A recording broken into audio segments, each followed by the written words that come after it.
Hello friends, तो चलिए हम स्टार्ट करते हैं साइंस की क्लासेस। साइंस में देखेंगे केमिस्ट्री से संबंधित जो टॉप आपको 100 इंपॉर्टेंट क्वेश्चन है वो देखेंगे। ये सभी क्वेश्चन आपके एग्ज़ाम के लिए सेलेक्टेड क्वेश्चन है। तो चलिए स्टार्ट करते हैं। हम आज का ये पहला प्रश्न है और स्टार्ट करने से पहले बता दें हम आपको, अगर आप मेरे चैनल पे नए हैं तो प्लीज़ चैनल को सब्सक्राइब कर लें और अपने दोस्तों के साथ शेयर ज़रूर करें। तो चलिए स्टार्ट करते हैं। आज का पहला प्रश्न है, आधुनिक रसायन शास्त्र का जनक किसे माना जाता है?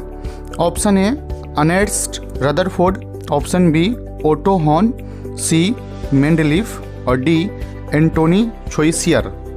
देखिए, आपसे पूछा जा रहा है कि आधुनिक रसायन शास्त्र का जनक किसे कहा जाता है। ऑप्शन 4 सभी प्रश्न में दिए रहेंगे और इसमें आपको एक प्रश्न सही होंगे वो बताने हैं। तो बताइए इसका सही उत्तर क्या है। तो देखिए, इस प्रश्न का सही उत्तर हो गया ऑप्शन डी एंटोनी छोइसियर, जो है आधुनिक रसायन शास्त्र का जनक माने जाते हैं। नेक्स्ट प्रश्न है आपका, द्रव की अवस्थाएं की अधिकतम संख्या क्या है? आपसे पूछा जा रहा है कि द्रव की अवस्थाएं की अधिकतम संख्या क्या है। तो इसका सही आंसर हो जाएगा ऑप्शन सी 5। क्या हो जाएगा? Option C 5। द्रव की अवस्थाएं की अधिकतम संख्या कितनी है? 5 होती है। नेक्स्ट प्रश्न है आपका, सामान्यतः द्रव की अवस्थाओं के भौतिक वर्गीकरण में अवस्था शामिल नहीं होती है। सामान्यतः द्रव की अवस्थाओं के भौतिक वर्गीकरण में अवस्था शामिल नहीं होती है। Option A colloidal, option B गैसीय, सी द्रव और डी ठोस। देखिए, ये सभी प्रश्न आपको किसी न किसी एग्जाम में पूछे ही गए हैं। वही क्वेश्चन हम आपको प्रैक्टिस सेट के तौर पर हम आपके लिए लाए हैं। तो देखिए, इसका सही आंसर क्या हो जाएगा? इस प्रश्न का सही आंसर हो जाएगा ऑप्शन ए कोलाइडल जो है सामान्यतः द्रव की अवस्थाओं में भौतिक वर्गीकरण में अवस्था में शामिल नहीं होती है। नेक्स्ट प्रश्न है आपका, पूछ रहा है कि वह क्या है जो पदार्थ की उन अवस्थाओं में से एक है जो बहुत ही कम घनत्व वाली गैस को अत्यंत कम तापमान के तहत ठंडा करके प्राप्त होती है। आपसे पूछा जा रहा है कि पदार्थ की उन अवस्थाओं में से एक क्या है जो बहुत ही कम घनत्व वाली गैस को अत्यंत कम तापमान पर अत्यंत कम तापमान के तहत ठंडा करके प्राप्त होती है। तो इसका सही आंसर क्या हो जाएगा? इसका सही आंसर हो जाएगा बोस आइंस्टीन घनीभूत। आपका नेक्स्ट प्रश्न है, विज्ञान के संदर्भ में निम्न में से कौन सा गुण मिश्रण का नहीं है? निम्न में से कौन सा गुण मिश्रण का नहीं है? तो हम देखेंगे ऑप्शन ए कर रहा है कि इसकी संरचना नियत होती है। तो बताइए, मिश्रण का आपको गुण देखना है इसमें, और पूछा जा रहा है कि जो मिश्रण का इसमें गुण नहीं कौन है। तो देखिए, हम सबसे पहले जानते हैं कि ऑप्शन बी दिया हुआ है, यह 2 या 2 से अधिक तत्वों अथवा यौगिक द्वारा बनता है। ये तो मिश्रण ही उसे कहते हैं जो 2 या 2 से अधिक तत्वों या यौगिक द्वारा बनता है। तो ये तो सही है। नेक्स्ट है, इसे भौतिक तरीकों से अलग किया जा सकता है। मिश्रण को भौतिक तरीकों से अलग किया जा सकता है। नेक्स्ट है, किसी मिश्रण के घटक अपने गुणों को बनाए रखते हैं। देखिए, जब 2 या 2 से अधिक तत्व का यौगिक से बनता ही है तो इसका मिश्रण का घटक है, ये अपने गुण को क्या करते हैं? बनाए रखते हैं। और कहता है कि इसकी संरचना नियत होती है। तो नहीं, इसकी संरचना नियत नहीं होती है, क्योंकि मिश्रण जब 2 या 2 से अधिक यौगिक बनेगा तो कैसे रहेगा? एक दूसरे का रूप तो आएगा ही दूसरे में, तो इसलिए इसकी संरचना नियत होती है। तो ये क्या है? ये गलत हो गया। तो ये मिश्रण का गुण नहीं है। तो इसका सही आंसर क्या हो गया? Option A. नेक्स्ट प्रश्न है, निम्नलिखित कथनों में से कौन सा कथन सत्य है? आपसे पूछा जा रहा है कि निम्नलिखित कथनों में से कौन सा कथन सत्य है। तो इसका सही आंसर क्या हो जाएगा? इसका सही आंसर ऑप्शन सी है। इसका सही आंसर ऑप्शन सी है। पानी ऑक्सीजन और हाइड्रोजन का एक यौगिक है। पानी हाइड्रोजन और ऑक्सीजन का एक यौगिक है। चलिए नेक्स्ट प्रश्न है, कह रहा है हवा एक डैश है। तो आप बताइए हवा एक क्या है? ये आपको आरआरबी एनटीसी में प्रश्न पूछी गई थी। तो आपसे पूछा जा रहा है कि हवा एक डैश है। तो ऑप्शन दिया हुआ है शुद्ध मिश्रण है। तो ये देखिए, हवा एक शुद्ध मिश्रण नहीं होता है, ये गलत हो गया। नेक्स्ट है, केवल यौगिक का मिश्रण है। ये भी गलत हो गया, केवल यौगिक का भी मिश्रण नहीं होता है। नेक्स्ट है, ये केवल तत्वों का मिश्रण होता है। नहीं, ये भी गलत हो गया। हवा जो है तत्व और यौगिक का मिश्रण होता है। ये बात आप याद रखिएगा, हवा तत्व और यौगिक का मिश्रण होता है। इसलिए ऑप्शन डी इसका क्या हो गया? सही आंसर हो गया। नेक्स्ट है, किसी तत्व का परमाणु भार ज्ञात करने के लिए निम्नलिखित में से किसके साथ उस तत्व के परमाणु भार की तुलना की जाती है। प्रश्न है, किसी तत्व का परमाणु भार ज्ञात करने के लिए आपसे पूछा जा रहा है, परमाणु भार ज्ञात करने के लिए किसके साथ उस तत्व के परमाणु भार की तुलना की जाती है। तो इसका सही आंसर हो जाएगा ऑप्शन डी, कार्बन। नेक्स्ट प्रश्न है, विश्व का प्रत्येक पदार्थ अत्यंत सूक्ष्म कणों से मिलकर बना होता है, यह सर्वप्रथम किसने कहा है। देखिए, आप लोग भी जानते हैं कि जो विश्व का प्रत्येक पदार्थ है किससे बना है, अत्यंत सूक्ष्म कणों से मिलकर बना है। तो ये कहा किसने। ऑप्शन ए डाल्टन ने, ऑप्शन बी कनाद ने, सी रदरफोर्ड ने, ऑप्शन डी एवोगाड्रो ने।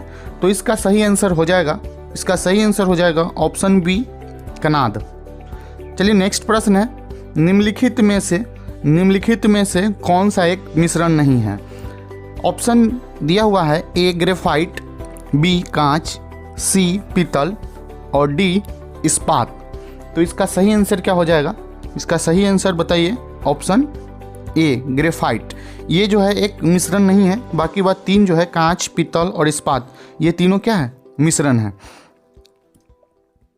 नेक्स्ट प्रश्न है आपका, निम्नलिखित में से कौन सा पदार्थ एक मिश्रण नहीं है।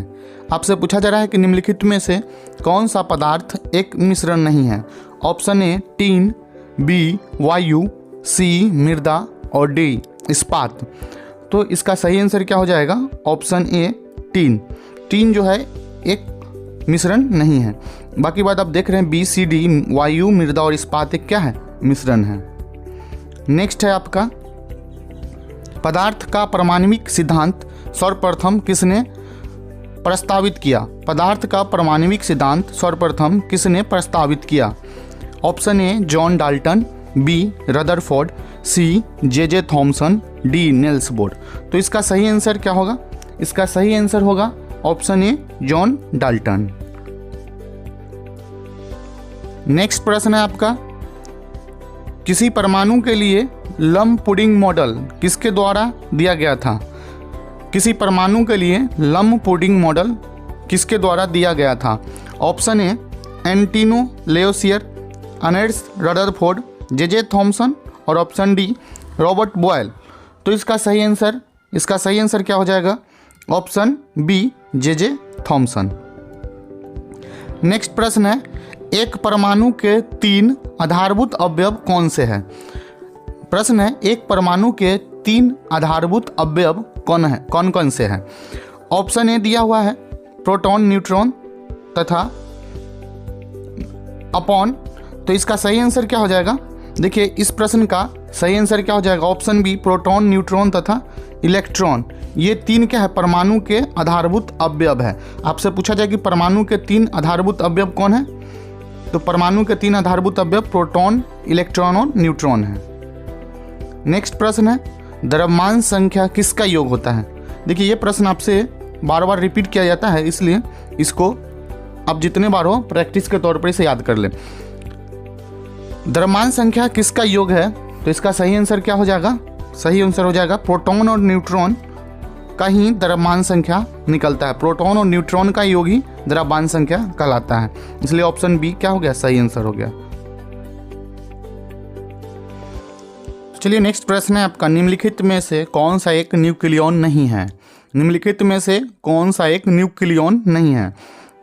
Option A proton, B neutron, C electron और डी पॉजिट्रॉन।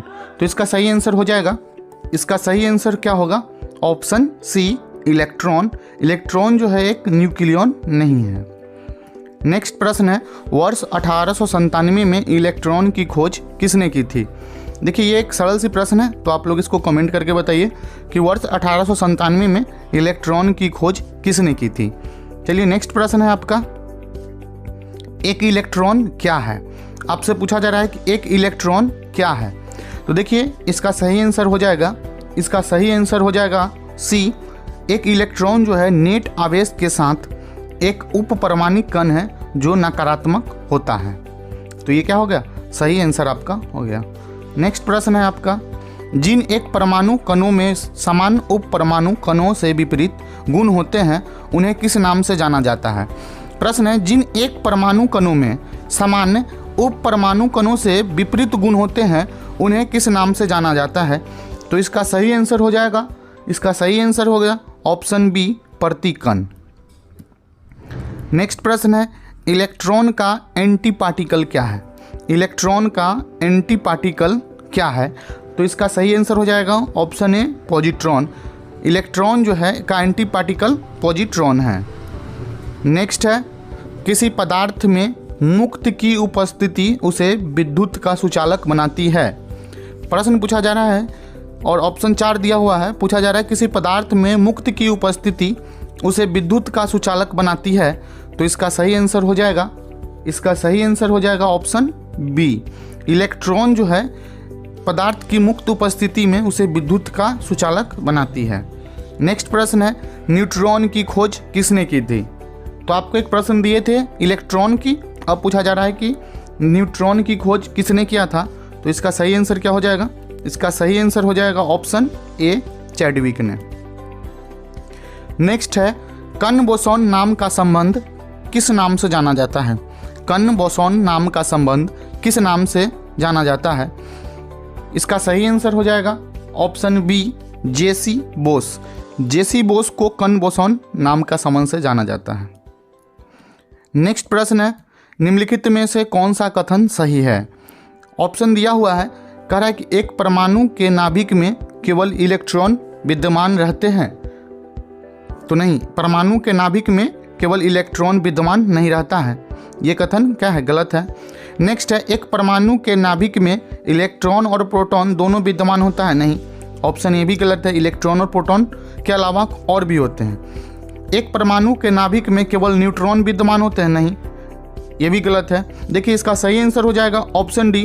देखिए परमाणु के नाभिक में प्रोटॉन और न्यूट्रॉन दोनों विद्यमान होता है, प्रोटॉन और न्यूट्रॉन दोनों विद्यमान होता है। इसका सही आंसर क्या हो गया? Option D.